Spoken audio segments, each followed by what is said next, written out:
So I think, the target demographic for today's topic. We are a couple of aging nerds, and we're going to spend some time today talking about nostalgia in. I know, Matt, you sort of teed it up to me as like nostalgia in media. I took that to mean comics, movies, TV shows, that type of not like media like the news media, but media like how we consume media. Okay. The media that matters. Yes, exactly. Okay, I want to make sure we're on the same page before we got too deep into this. So I'm gonna just let you run with this. I know I'm gonna have some opinions on some of the stuff you're about to say, but let's just get into it.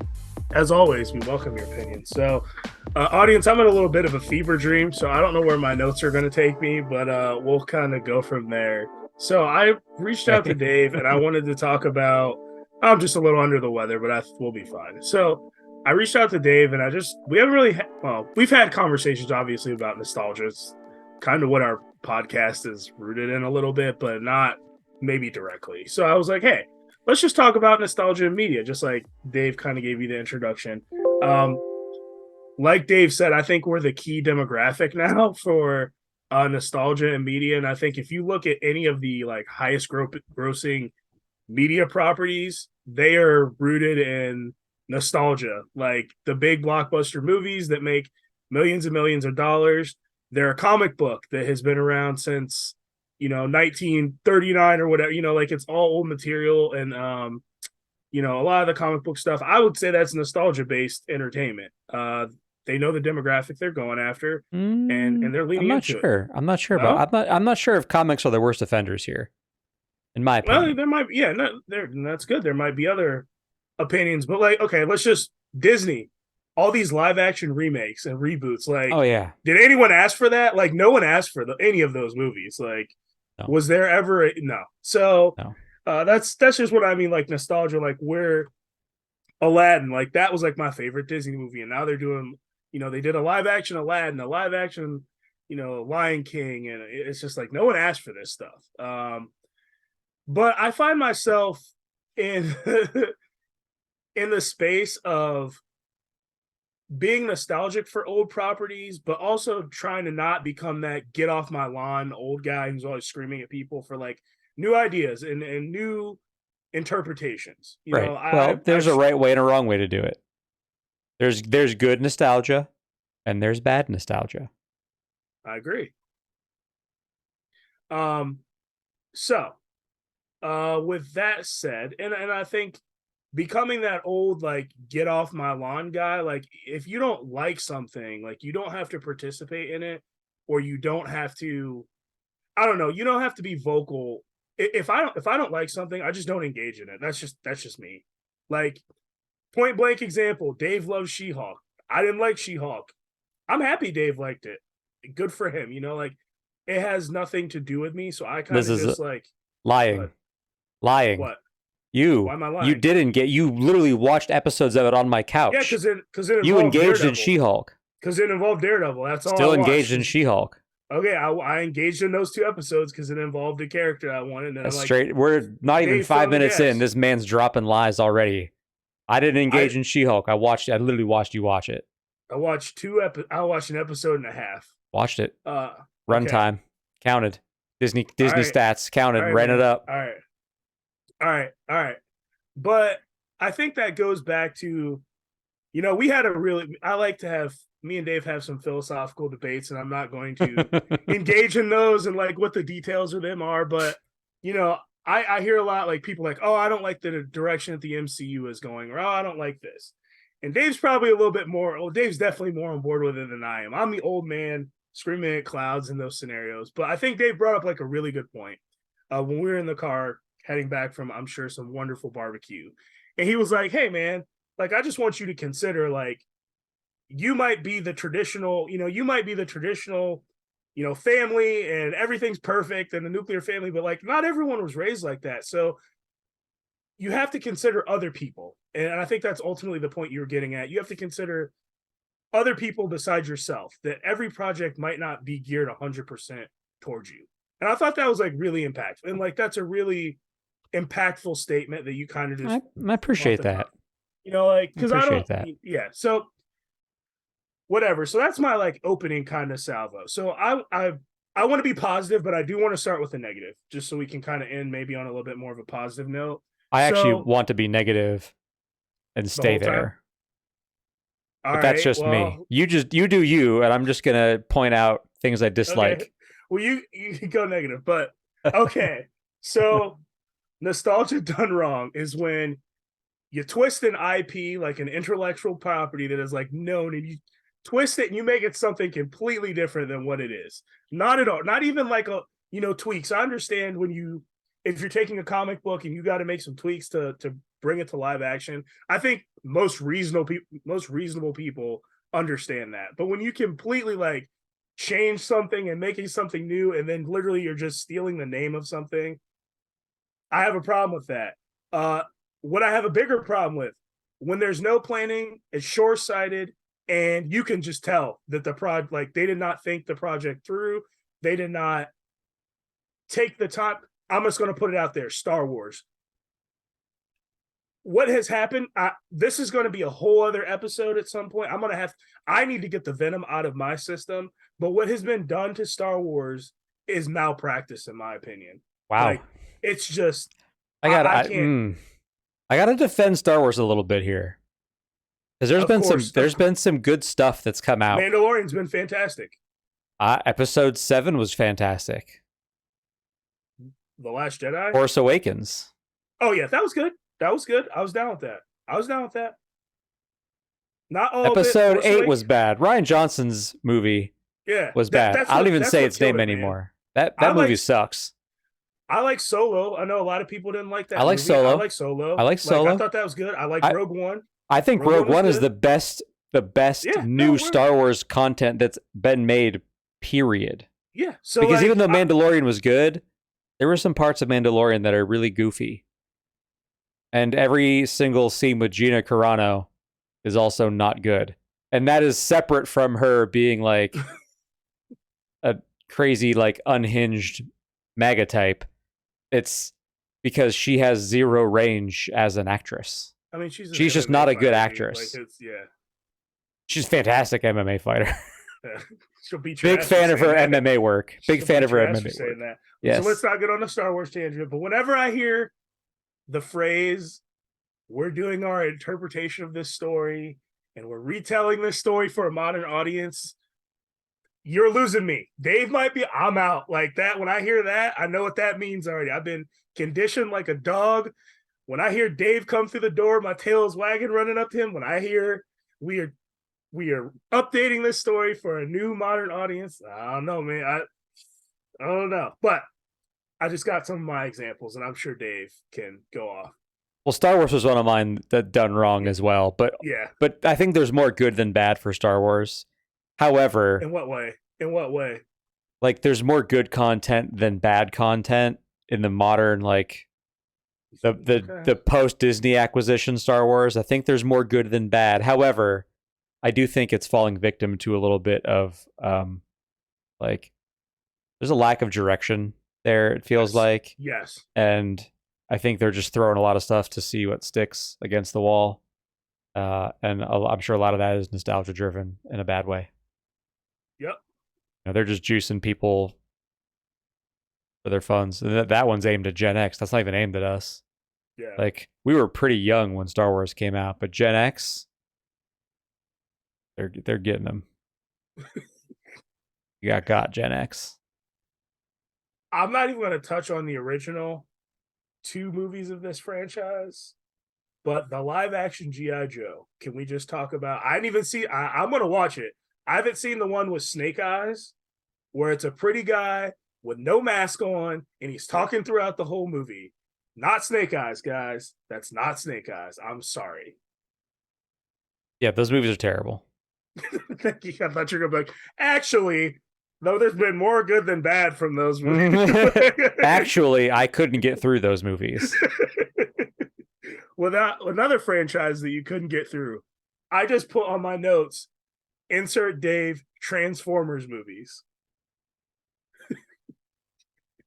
And I'm not like a diehard Transformer. Like, I don't really know that much about the Transformers. I know the surface level stuff, but just being in the theater with Dave watching that second movie. Two things about that second movie that have just ruined the franchise. One, those racist twins. That was the most racist take on transforming robots you could have possibly had. And two, they gave Devastator balls. Yeah, you were like, I remember. Yeah. What's the, like, I get it. Michael Bay's like target audience is a certain type of person, but man, rough. However, Dark Side of the Moon. Great. The last hour or so of that movie where they're just fighting in Chicago and Chicago's in ruins. Yes, that was great. Phenomenal. It's the best hour of the entire 5-movie series that he did. Did you see Bumblebee? I heard that one was good. You know, unfortunately, I did see Bumblebee. Okay. It's a bit of a soft reboot. Which I liked. I liked it.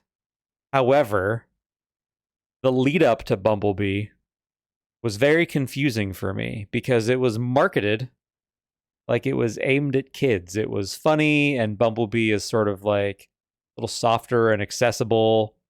And I was super confused because in the last Michael Bay movie, the one with like King Arthur and the Dinobots and just like where they had completely lost the plot of what they were doing with the franchise. But in that movie, they essentially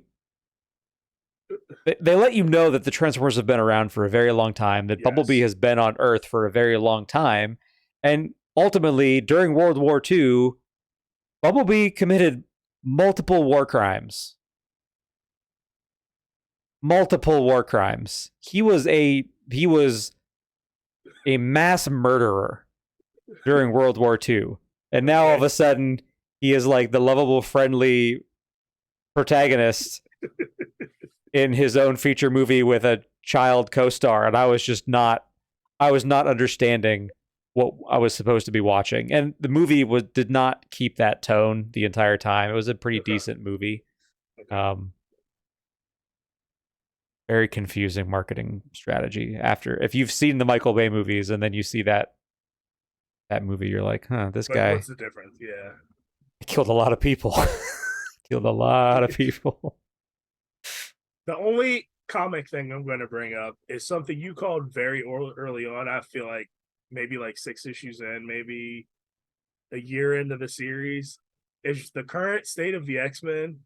Like, you were just like, this ain't gonna work. Like, it's not. Like, when they took the whole death off the table, you were just like, I don't know about this. And sure enough, I am not a big fan of where the X-Men are currently at. However, they're kind of like segregationalist, like reincarnating. It's they've lost the plot. They've lost the plot on X-Men. Very much. There's no villains. There's no villains in the X-Men universe. Like, they have lost the plot. Yeah. Sorry, I wasn't interested in watching the mutants build some sort of weird subversive global economy based on their specific exports from the island of Krakoa, where no one can die and everyone is a friend. It just wasn't for me. But good nostalgia for X-Men. X-Men 92. And that is like what, the show or the comic? The comic. X-Men 92. Yeah. Is that not the one that's like set in the 90s? Like the 90s comic? Like a throwback to like 90s X-Men? Or X-Men Legends? Oh, X-Men Legends. Yeah. X-Men 92 is that show that's coming out on Disney. Sorry. X-Men Legends. I get those confused. Yeah. The old creators and stuff. Yeah, it's like 90s. It's like 90s throwback X-Men. Yep. Like that is like, that's the definition of nostalgia. That's the dictionary definition of nostalgia, and I think it's a well done comic. The only problem with that is that's something you're vehemently against because you don't sure like. Is. No, okay. I'm just gonna say you're gonna call me out. That's something you don't like when they're filling in the gaps, but that's what that series is based on. Yeah. I don't love it. Exception. I don't love its place in the Marvel universe, but I do respect that it is at least tastefully done nostalgia. All right. Everyone's got a everyone. That's good. Now, if we expand that to be X-Men Legends, X-Force Legends, Excalibur Legends, Yeah. Uncanny X-Men Legends, then I have a problem. And maybe it's not done right, and then maybe it's done greedily. So that's my negative. We talked about Star Wars. I don't know if there's any other negatives you kind of want to get out. Yeah, Like, I do, and it happens a lot in Hollywood. The new Top Gun movie. I heard it's a good movie, but it's definitely, and I think Hollywood is guilty of this more so than anybody. We just reboot and remake and reboot and remake. We're out of ideas. We are out of ideas.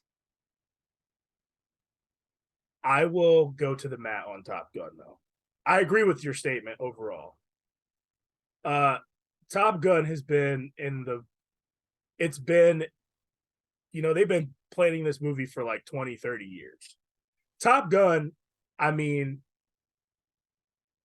Top Gun is like the original one. It's really like a romantic movie. Like there's some jet planes in there, but to me, it's really like a romance movie, which is kind of weird. That's indicative of the 80s, though. Yeah, yeah. Top Gun is like the perfect sequel, dude. Like I know you. I have nothing but high praise to say about Top Gun. I mean, I honestly I have not felt that good coming out of a movie theater since like Infinity War. Like that's how awesome that movie was. It really was, and it was a sequel. Like if you've seen the original Top Gun, it hits a little bit harder. But my wife, well, she hasn't seen. Never mind. She's seen the first Top Gun because I was super hyped when Maverick came out. So so you made her watch it. I made her watch Top Gun like twice that week. She's like, "What is this?" And every time it came on, I was watching it. But nah, dude, Maverick is good. I agree with you for the most part, but I mean, whether the movie is good or not, sure, you could. But the thing about Top Gun Maverick, one sequel. It's not Top Gun Maverick there's not Top Gun every year. Like, well, it doesn't have to be sequelitis to be nostalgic. Yeah, I mean, the movie did numbers because of the nostalgia draw. Sure. The only reason. If that movie didn't have Tom Cruise and was called Fighter Aces, doesn't do nearly as well, does it? Mm-hmm. Yeah, it doesn't do nearly as well. Doesn't. We're just cashing in. We're just cashing on the nostalgia. And there are other examples. The Terminator franchise has really, I think it's time to let it go. Yeah. But with Terminator, I mean, there's been a movie every, like, I get what you're saying, like, the nostalgia thing, like, we need to move on. Like, I'm not against it if, like, a Top Gun, it's been 30 years, like, all right, man, like, that's one thing. Terminator, we've had Terminator 3, we've had Terminator Genesis, which was horrible. We had, Dark Fate is the newest one. They're going to redo another Terminator. Like, this is all within, like, 5 years. Like, all right, we've lost it. We've lost the plot here. It's over. But, Jurassic Park, guilty. Oof. Guilty. Jurassic World was okay. Yeah. The one after that, what's it called? Fallen Kingdom or something. Wasn't Fallen Kingdom the most recent one? That's the most recent one. Dominion. Oh, Dominion's the most recent one. You're right. Yeah, I think it's Fallen Kingdom. Dominion. Fallen Kingdom was like, no, not so great. And then Dominion, I heard, was awful. Yeah, and I haven't even seen Dominion yet because I've just heard universally bad things about it. But I think I'm probably towing the line a little bit between just being unoriginal and being like bad additions of nostalgia. So we can move on because I'll beat it to death. Well, no, I was just gonna say, like, moving on to like good things, like when you are going back and I hear director, or if it's a comic book or whatever, the writer, like, we looked at the previous source material to like guide us. When I hear that, I feel a little bit better. Well, my positive was going to be Top Gun Maverick, but apparently Dave doesn't like that, so we're going to shoot that one down. I mean, that was just it's Hollywood in general. Yeah. I don't. Did you That was the most recent example and one that was very high profile. I'm sure it's a fine movie. I didn't see it. did you see that Ghostbusters Not Afterlife? yet. I own it. I haven't watched it yet. I heard it's Okay, good. I like Paul it's Rudd. very good. It's very you'll love it. It's very good. The first like 30 minutes are a little slow, but once it gets into the plot, whatever, it's good. Okay. All right. Um, I think like if I compare that and Maverick, Ghostbusters, if you don't know anything about the Ghostbusters, like you're gonna be in trouble. There's like a lot of callbacks to the original movie. So like it did not land like I was watching it with Krista. It did not like land for her. Like I'm crying. Like I Ghostbusters was like my thing with my dad. It was like my first Halloween costume. I was dressed up like a Ghostbuster. I had the proton pack and all that nerdy stuff. So like that movie really hit with me. But like for her, she's like, yeah, this is good, but like I don't get it. Like so, Right. Yeah. I think Maverick though. Maverick was more like it was a sequel and there was callbacks to the original movie, but like you really didn't need to see Top Gun to understand what was going on. Ghostbusters, like you kind of there was a lot of callbacks to the original film. I like Was that all. kind of stuff though. Yeah, it rewards you for being Yeah. Yeah. for being a part of it. So like that's the thing. It's just like I don't know. Nostalgia. It's just tough. Like I feel like you when it's good, you know it. I don't know how to even put words to it. You just and you can feel it. But I don't know. So my favorite example of sort of a done right nostalgia. This is a show. Is Cobra Kai. Yep. Show's phenomenal. I didn't even love the Karate Kid movies when I was a kid. Like, Yeah. saw the first one and it was okay, and I saw the second one and it was okay, and then I lost interest. And man, this show is just it's so great. It has all of the stuff that you recognize from the Karate Kid. You know, everyone knows the crane kick and everyone knows Danny LaRusso and like Mr. Miyagi and Cobra Kai and all of the broad strokes of or Karate Kid, because that was, you know, a fundamentally 80s thing. It was part of pop culture during that time. There wasn't anyone that really didn't know about the Karate Kid or like made a casual offhand reference to someone being the Karate Kid if they did some sort of, you know, little Yeah. kick or whatever, you know. You never said sweep the leg, Johnny. I said sweep the leg, Johnny. No, I didn't. See, that's what I mean. That's a great example. Though. Yeah. What I mean, like people just know these catchphrases. Wax on, wax off. Yeah. Like you don't even have to have seen the movies to know that stuff. And Cobra Kai does such a great job of continuing that story, but in a sort of a really authentic way where, you know, Danny and Johnny are old and have varying degrees of success in their lives, and they have kids and like a new generation, but not like a hokey type of thing. Like it's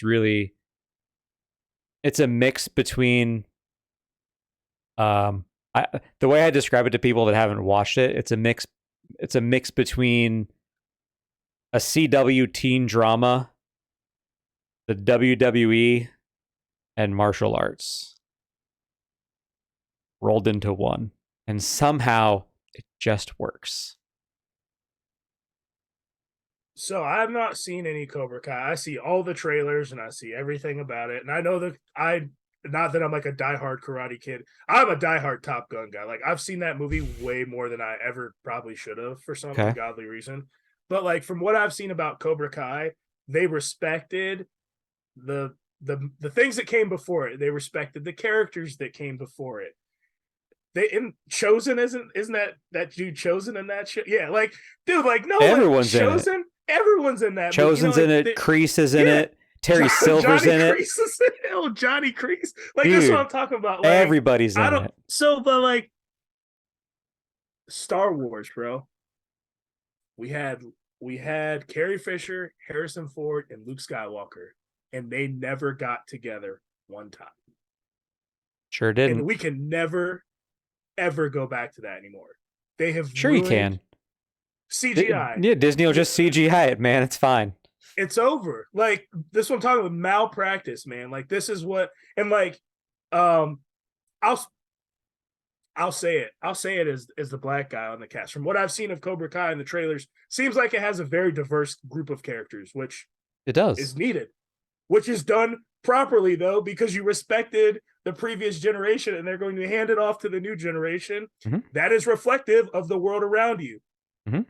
Top Gun.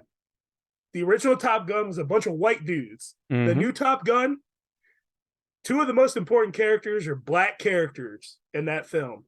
There is a female pilot who's badass in that film. Like, you can do that. You can do the diversity and like the inclusion, but like you got to respect the things that came before. And that's, I could go on about Star Wars for forever, but like that's what Cobra Kai does right. That's what Ghostbusters will do right when you see that. That's what Top Gun did right.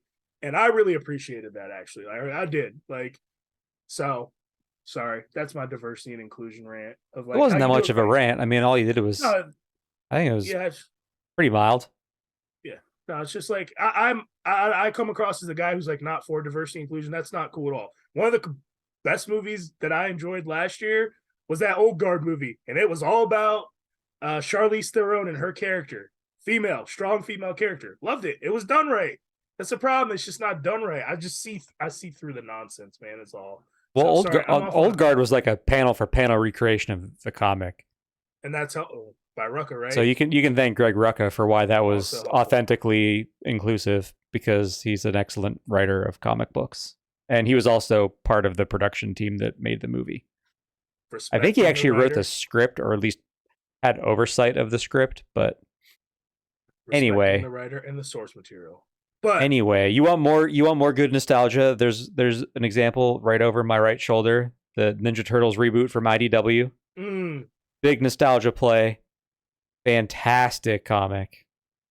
As a guy who's obsessed with Ninja Turtles, who has a Ninja Turtles tattoo, who has multiple collectibles and things Ninja Turtles related hanging on his walls, who has a physical copy of Shredder's Revenge en route to his house right now that he pre-ordered on Amazon. Yeah, you did. Can't say enough good things about this Ninja Turtles. Yeah, I did. You know what I can't guarantee about my physical copy of Shredder's Revenge? Playing a co-op online with my best friend. No, I'm ready. Because that'll never happen. That's fine, man. Yeah. Well, that'll never happen.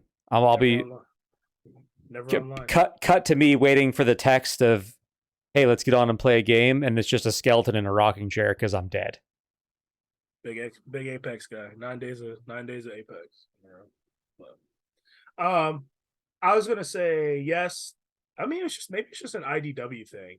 The early days of the IDW Transformers and GI Joe, like when they did their own kind of universe and they were doing their thing, like I really enjoyed those comics in like 2011, I think it was. I didn't read the GI Joe stuff. I did read the Transformers stuff, and it was 2 thumbs up. The GI Joe stuff was real good. Like, it was really good. It got off the rails towards the end. The GI Joe series Cobra is, I can't say enough good things about Cobra. Like, that Cobra series was really cool. Can I plug one more GI Joe related bit of nostalgia? Actually, two things. One plug and one pan. The plug is, if you want good GI Joe nostalgia that is not a terrible live action movie, GI Joe Resolute. Yep, the animated movie, really violent, adult, but still classically GI Joe. Love it. Worth a watch or a rewatch if you have forgotten that it existed and I've just reminded you of it. It's a great movie. However, a negative on the GI Joe side is like pretty much every GI Joe video game ever made, including the most recent one that came out on Xbox and PlayStation. Operation Blackout. Yeah, I played for about an hour. I then told Matt this game is not fun single player. It's got to be played co-op, and I'm also still waiting to play that one co-op with Matt. So you've got quite the backlog. That's another $40 out of my pocket, just wasted. Wasted. I'm gonna send you a bill. I'm gonna send you a Cash App request for the price of all these games that I bought on the promise of playing through co-op together. That just never happens. Can't wait till this gets chopped up and I'm the ass on Twitter. That's just how this happens. I don't even have to chop it up for that. It's gonna come through, no problem. Sweet. How about those Power Rangers books? How good they are. So good. And you know what's weird is that I don't even have any sort of like nostalgia, warm fuzzies for that because I didn't like Power Rangers as a kid at all. I thought it was really hokey and kind of Yeah, corny, but I love those comics. right. So I think it's just easier to make when you're not trying to do mass market appeal. It might be a little bit easier in regards to like a comic. You're really not. Yeah. Yeah, I You think don't have a so. huge studio. You're trying that are over that's overlording over you. Right. I think it's a little bit easier to be,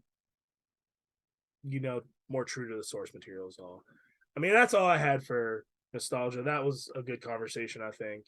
Yeah, no, it Um, was fun. It was fun to kind of go back through and talk about some of the stuff I haven't really thought about in quite some time. But it's time to move on, and we're gonna move on to the news. It's time for. It's time for the news. From Matt, because Dave doesn't really pay attention to this. Matt, hit us with some news. so it was a pretty slow news week, but also a very impactful news week. So, first story, very important. Ash Ketchum of the Pokemon series has finally won the world championship, the Pokemon champion. He is the king. Good for Did Ash. you see that? Did you No, see that? I did not. It's been like 30 years of that 25 years of that cartoon. He's always just that lovable guy. He can never get it done in the end. He finally won. I watched the bout. It was just a thrilling exhibition. Pikachu came through in the end versus a Charizard, spoiler, and Ash is the world champion. I was like, good for him. Finally. Good He's for still him. 10 years old. He's still 10 years old, but he finally got it done. They age different in the Pokemon universe. They sure do. They sure do. So that was Well, congrats to Ash on his championship after 30 long years. So it Oh, was a I hope he big- doesn't have to wait 30 more for the second one. He's like on that DC Universe Omniverse time or whatever. Like it's like, I don't know.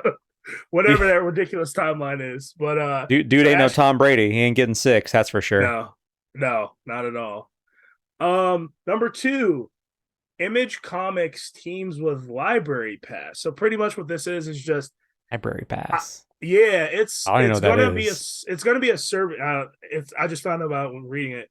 It's going to be a service through the local library. I don't know how far widespread this is going to be, but long story short, it's more like a Netflix type model where you can just check out as many comics as you want. I have something called Like- Hoopla up here. Go ahead. Is this physical in a library? Like I have to Digital. drive to. Digital. Oh, digital. Okay. Digital. So like I have something called Hoopla, and it's done through the library, and you can check out, like it's cool. Like you can check out 6 books a month. And there's like brand new comics on there. Like Spawn is up there the day it comes out. A lot of the Image titles are up there the day it comes out, but you can only borrow 6 things a month. Interesting. Library Pass is supposed to be more like a Netflix. You can just whatever. Obviously, it's free. If your library signs up for Library Pass or whatever, it's a free thing for the user. So if you don't read a lot of comics, even Hoopla works for you because it's like 6 comics you can read a month. When you started reading Armorclads, that was up there like the day it came out. I was reading that on that. Oh, Like, interesting. yeah. I don't think I can afford another sort of unlimited style service. I don't Yeah, mean so like then- monetarily because it's free. I mean, Absolute time. screen. yeah, Time, there's the yeah. time. Like I don't have the. It's always a great idea to think, oh, I could read all this stuff, but then in practice, I cannot read all that stuff. I can barely read the stuff that I already have. Exactly. I got you. But I love that. I think it's a cool idea. Yeah, no. I wish they just had their own app like Marvel and DC. Selfishly, I would prefer that, but I still think this is cool. This is a step in the right direction, at the very Yeah. least. and I saw like some of the series like Invincible, Walking Dead, like some stuff is going to be on there. So I like, for people who don't have the means to buy even digital comics, Yeah. pay $3 for them or whatever. Like this is a cool way for people to read. So I'm Absolutely. all on board with that. Anything to get more people into comics is a good thing, in my opinion. So the sad news, Carlos Pacheco passed away. You might be more familiar with his work than I am. I've seen his art and I've obviously know what it is. I remember him from Avengers Forever. That's like the main thing I remember Mm. seeing his art from. But like he did, stints on X-Men, Fantastic Four, Green Lantern, and The Flash. But he Good died artist. recently. Good A artist. good so He's not the only person that passed away recently. and this one hurt. A Kevin lot. Conroy passed away. Who for a lot of people, not to downplay like Carlos or anything, I'm not trying to downplay his passing, but like my Twitter was like blown up that Kevin Conroy died, and like a Yeah. lot of people, most people don't know like behind the scenes stuff, but like people knew who Kevin Conroy was. He was the voice of the animated series Batman, which a lot of people think is the best depiction of Batman. That's like a Uh, quintessential yeah, Batman. There's some versions of Batman that just never go out of style, and yeah. that's one of them. And dude, like I really liked him on Arkham Knight too. Like I don't know, I just really like the Arkham games. So like hearing his voice as Batman and Mark Hamill as Joker, Yeah. like that was awesome. So like Yep. that one, you texted me about that. I was like, oof, Yeah. that one hurts. It's getting to be. I was gonna write down all the people who kind of passed, but like between those two guys and Neil Adams this year, like it's been rough. But those guys are getting older and older, man. That's why if you have an opportunity to meet these people, I always try to meet them because you never know. Yeah. And they weren't like super crazy old either. Like Carlos was relatively youngish, like 60s. Like I Mhm. don't consider that to be crazy old. He's not 90 years old or anything like that. But an Yeah, older not many guy. people live to be Stan's age. Yeah, I agree. And the only other piece of news I had was maybe a very, very brief thought. I know you saw Wakanda Forever. I know you might do a little bit more of a long form TikTok video or something. Yay or nay. You don't have to get crazy into it, but that movie did release. It's doing very well. Like I said, one of the few movies I actually want to see from Marvel. And I think you enjoyed it, but I'm not sure. 10 out of 10. That's high praise. 10 out of 10. It is the exact type of Marvel movie that I want to see because it is not a slapdick comedy adventure a la everything that Thor has been in since Dark Mm. World. Mm. It has there's some heavy things that happen in that movie. Obviously, we have to address what happened with Chadwick Boseman. That's inevitable. Black Panther did not die on screen. We lost a human being, and that's why, we don't have a Black Panther currently in the MCU. So there's a lot of stuff that happens that's going to make you sad. There's a lot of great action. There's a lot of funny moments too, but they're like tastefully funny, not Thor doing yoga and ninja kicking a spaceship funny, or space goats, or a trip to see Zeus just for the sake of a joke. None of that type of stuff going on. It's tasteful humor. A lot of really great first appearances in the MCU for some characters, and one sort of major revelation that just happens like that. Like, I mean, can't really snap. I don't know. I'm struggling to snap. I can though. It's just not. I don't know. Happens so fast and like just immediately moved on from. It's just blink and you'll miss it. But major revelation, I think. Go see Wakanda Forever if you're listening to this podcast or watching it a week from November 14th, which is when we're recording it. What are you waiting for? Go see the damn movie. And I have one bit of news too. Sure.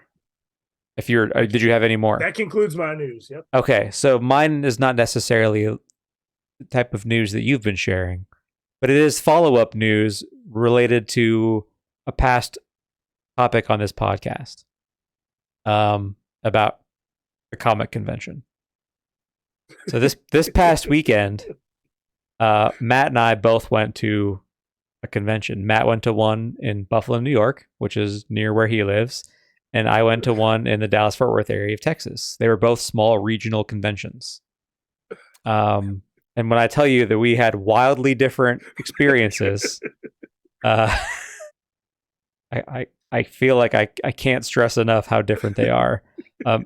Matt got a bunch of cool comics, had a good time rooting through back issues with a mutual friend of ours. And I was in an old Victoria's Secret in a mall, wondering where I went wrong in life to have spent so much money on such a very bland experience.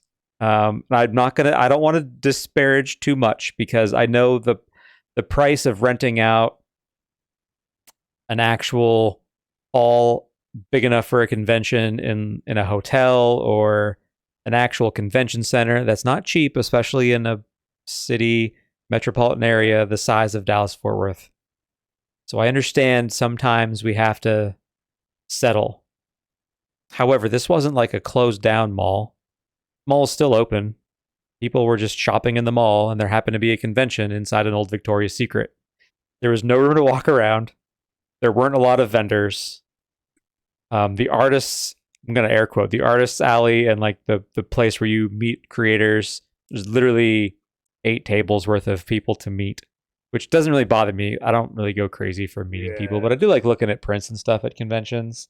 Yeah. But all of the social media lead up to this convention led me to believe that I was entering something more akin to what Matt and I went to with the Cowtown Comic-Con when he was here visiting me in October. And this was not that at all. I remember screenshotting and sending Matt like pictures of their social posts about all these vendors and how many comics they're bringing, and it was just not at all what it was at. I paid for VIP tickets, okay? Tickets, plural, because I took someone with me. I'm dating somebody. She is not into comics. Unfortunately, this was her first experience at a comic convention, and I would not fault her if she never wanted to go with me again. $30 per VIP ticket. That got you 15 minutes early access to the quote-unquote show floor, which was, again, an out-of-business Victoria's Secret inside of a mall. We got shirts and 2 free comics given to us at random in the bag, along with some other random things. The shirt, they gave me the wrong size shirt. I asked for an extra large, they gave me a large, so I can't wear the shirt. But it's a Black Adam movie shirt, so I wouldn't wear it anyway. And the comics that I got can only be described as garbage. They would be quarter bin comics. One was an old, faded, just completely trashed issue of Justice League International. Ooh. Do you remember Justice League International? Because you probably don't. It's when it was real jokey, wasn't it? The Bwahaha Justice League, as they call it. I thought Slapdick Justice League. Yep. I know what it is. I've never read Justice League. Neither have I, and nor will I, because I got issue 27 of Justice League International. If someone didn't already like comics, that sure wasn't going to help. The other free comic that I got, Mutant X #1. You remember Mutant X? I actually do not remember. Exactly. No one does, because it was a TV show on Fox or something, I think in the 90s or early 2000s. It was around the time that the 20th Century Fox X-Men movies were popular and had just come out. And they made this show called Mutant X that got canceled after like 2 or 3 episodes. And they adapted a comic. And the cover of the comic is literally like the character from the show on the cover of the comic. I didn't even know that any of these comics could still be found anywhere. Why you would give that away to a VIP customer of your convention these free comics were insulting. You mean to tell me you couldn't at least pull something that came out within the last 3 years and throw it in the bag for us for $30? For $30. The only saving grace for this experience. I'm gonna just chalk up the gas and the travel time, whatever. I'm used to wasting that just living here.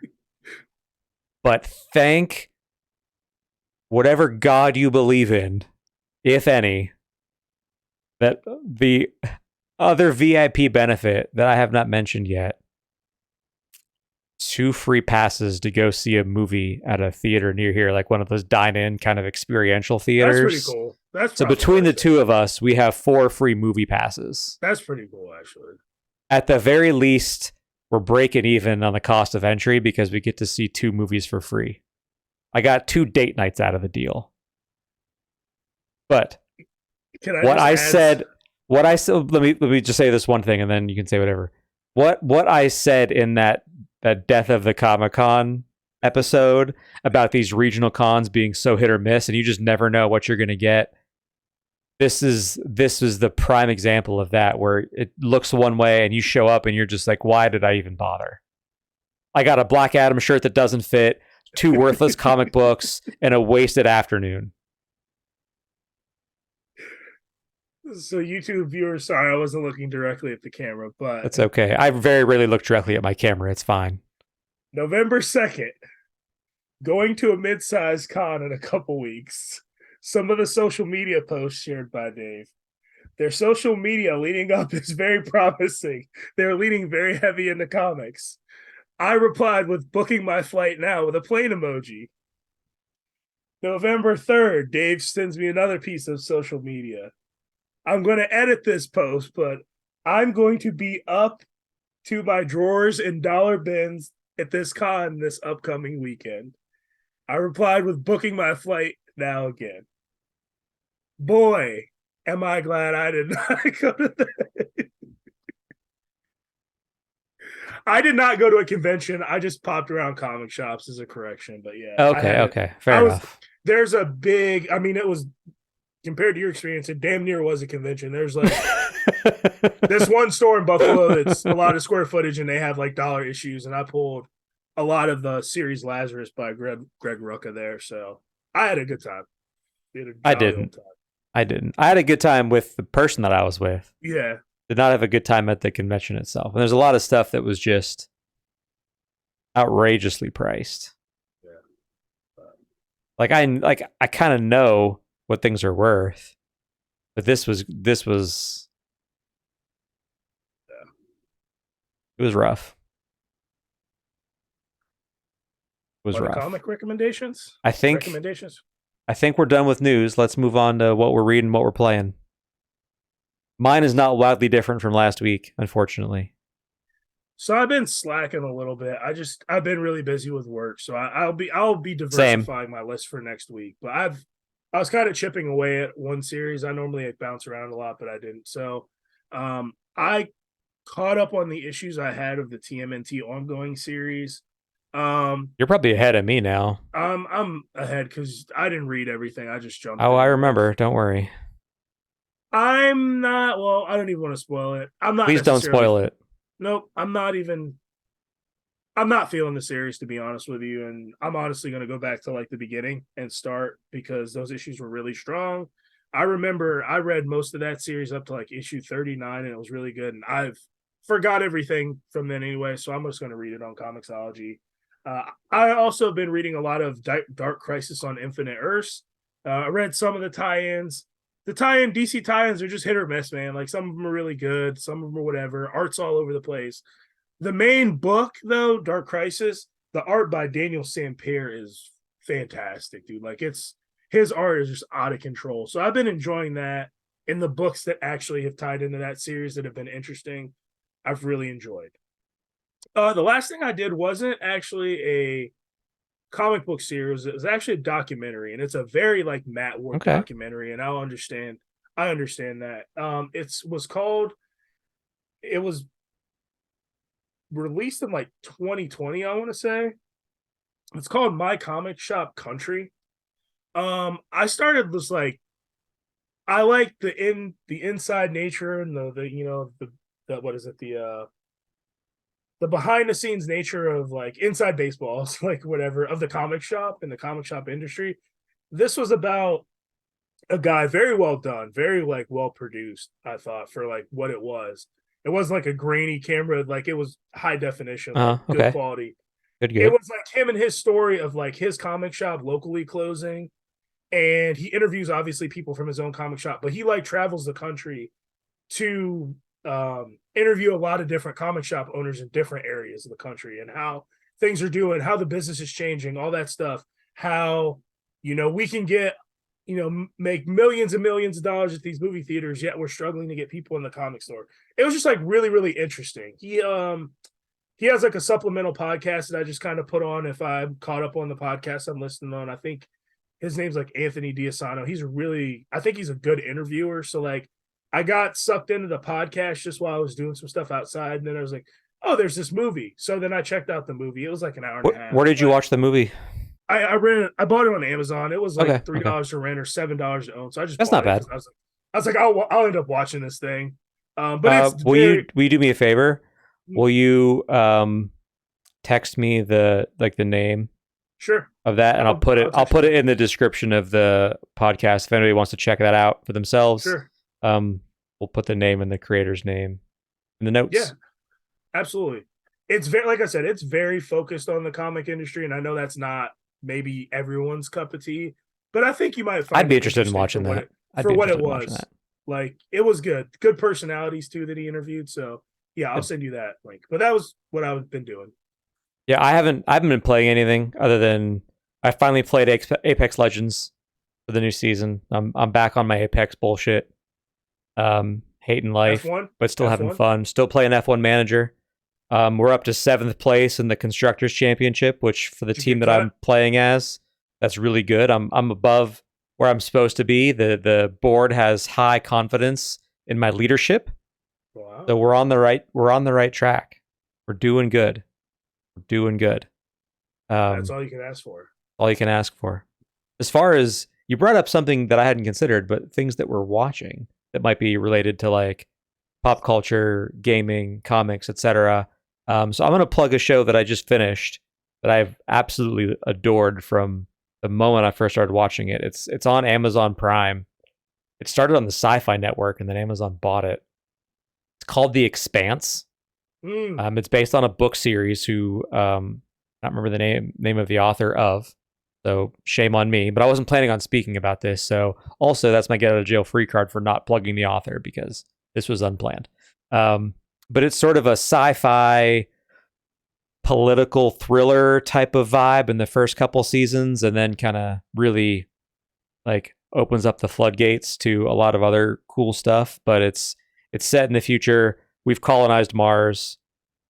People still live on Earth, and then there's also a bunch of people that live on space stations and various outposts that have to do like mining or like materials and whatnot to continue living, surviving, whatever. They're called Belters. Those are sort of the three main factions in this series. I don't know what it's for fans of because, in my opinion, it's sort of uniquely its own thing.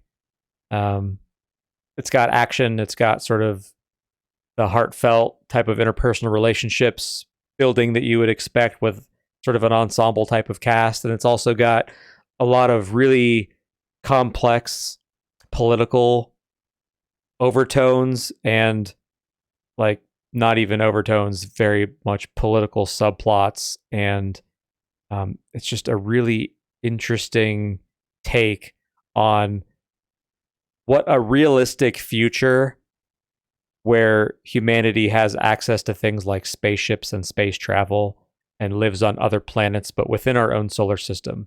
It's not like super far out there like Star Trek with, light speed travel and aliens and unexplored worlds. Is not like that. This is a realistic expansion into the galaxy by humanity as we go through time and have ever increasing resources that are, technologically driven. It's only 6 seasons, and the last couple seasons aren't long. The last season was 6 episodes, and that's it. I watched the series finale over the weekend. Phenomenal show, worth checking out if you have the time and you like sci-fi. Speaking of space and sci-fi, I was just on IGN looking at something. You know how there's like all these pop-up ads.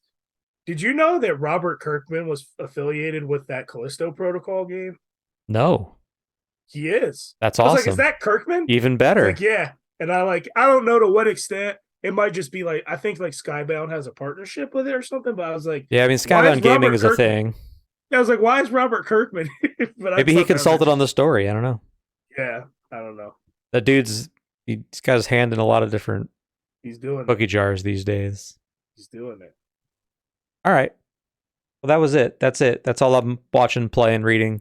I'm not reading anything new other than Revival. I'm still plugging my way through Revival. Dana just got to New York. We're still on volume 3 of the trade. We slowed down a little bit. Dude, there were so many copies of Spread that I almost started grabbing the single issues, but I was just like, I don't know. In those dollar bins, I was like, there was a lot of good stuff. So I gotta. It's a tough proposition sometimes when you do something like that. I did the same thing with the Sword. And I got all 60 issues except for one and could never find the last one Yeah. until I finally gave up and just bought the Ultimate Edition or the Compendium or whatever digitally and just got rid of the single issues. Like I collected it for years, couldn't find the one I needed and just gave up. Yep. Just buy it digitally, man. Gotcha. Yeah. I'm good. All right. That's it. This is a wrap. Episode 2 of the new format. Again, if you like it, don't like it, let us know. Follow us on Twitter. Our Twitter handles are in the description of this video or audio podcast. We'll follow you back and we'll talk about comics and stuff on Twitter. I have started tweeting on that account You're now. back. I'm back. I'm trying to put a little bit more effort into my Twitter presence. And I might even start posting some TikToks again. Not on my personal TikTok, for the podcast. So you can find our TikTok if you follow us on Twitter too, because I'll post that stuff there as well. My name is Dave, And I'm Matt. and we'll see you in 7 days.